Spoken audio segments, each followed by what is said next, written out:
Yung relax naman talaga. Sige, sige. I-update. Ano? 500 tuwing sahod. Bigyan na natin sa treasurer. Anong masasabi nyo? Yung iba? Sasabi namin mag-outing. Hindi ganito. Kada sahod, magbigay kayo sa treasurer. Kailangan nakalista. At naka-update sa amin lahat yan.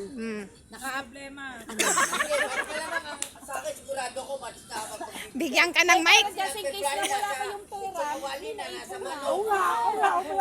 Basta yan lang, pwede nyo naman ako kayo. Sana magkano every sahod? Every sahod, na yun sa inyo. Kung magkano ibigay? 1K bawat isa. O, basta every sahod, magbawas na ng 500. Oo. Magbawas na ng 500, deposit na natin sa treasury. Kahit magkano, basta mabawas ka dito. Basta lahat may pangalan doon pagka may nagbigay. Kasi baka mag-isa. Hindi yan nag-i-scatter. Daanan yan eh. Sige, abangan sa ano niya eh, kalsada niya. Tapos, receiving tayo, anong ate April yan. Tapos Ano ba yung election?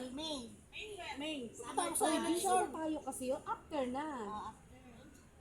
Baka wala na tayong pera niyan. Ulan na. Nagulan na yan. Hoy! Ulan na! Oh, sabi pa yung May. Second week ang election, third week tayo. Kasi hindi tayo alanganin yung April. Kasi Third week ng May, mag-ano tayo. May na nga, mag-umpisa ng ulan.